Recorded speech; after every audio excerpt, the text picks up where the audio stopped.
All right, so at all of these retail banks, right? All of these white traditional banks, black people are facing a lot of discrimination. Black people can't even deposit our checks without these racist white bank tellers calling the cops on us. Okay, so black people are having the cops being called on us, and we're being accused of trying to deposit fake checks. Okay, so this is the situation.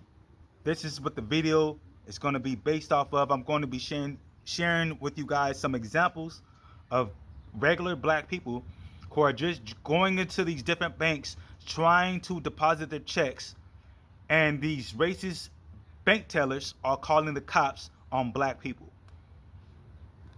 So, example number one, okay, so there was an incident in 2019 in Fort Lauderdale, Florida. Okay, so there was a black woman by the name of Barbara Carroll. Okay, Barbara Carroll was a probation officer. Barbara Carroll went to visit her Wells Fargo bank branch to deposit her check of $140.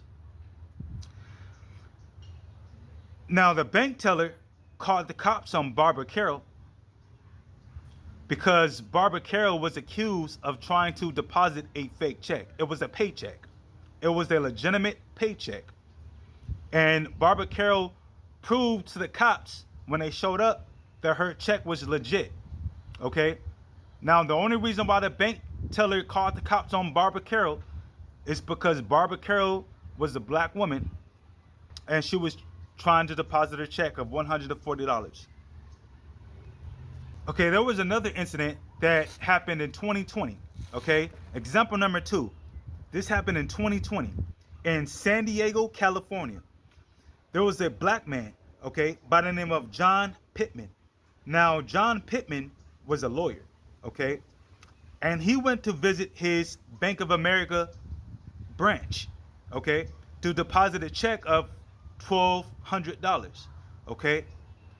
Now, John Pittman was accused of trying to deposit a fake check.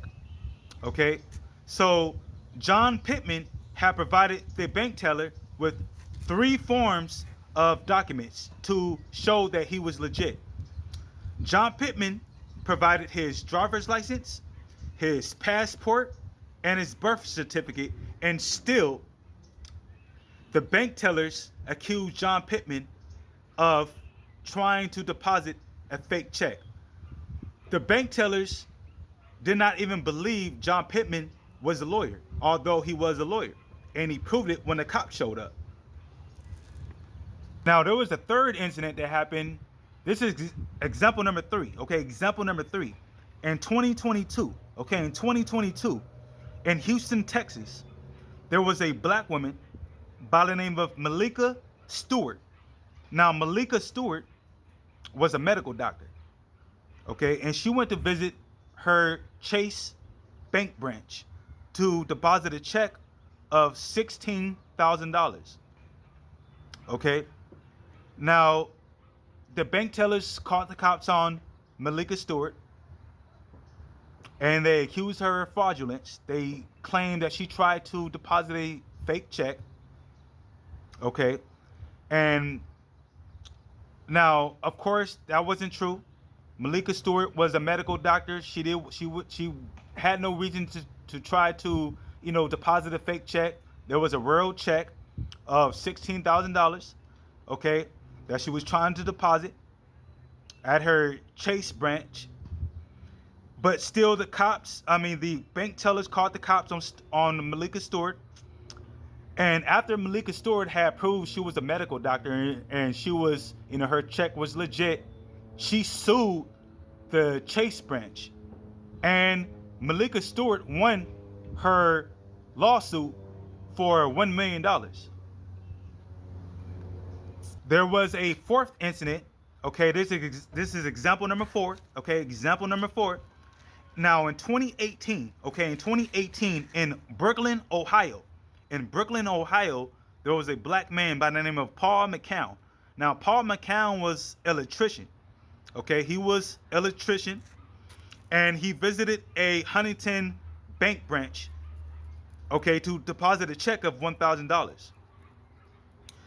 Now, the bank tellers had called the cops and reported fraudulence on Paul McCown, okay, because again, they had accused him of trying to deposit a fake check. Now, when the police showed up, they arrested, well, they put Paul McCown in handcuffs and they placed him in the back of their police car. And the police got a hold of Paul McCown's employer. And Paul McCown's employer confirmed to the police that the paycheck was legit, that it was a real paycheck, and, you know, everything was legit.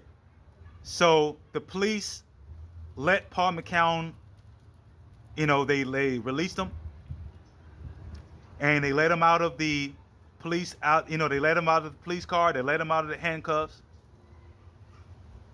And, you know, this is just an example.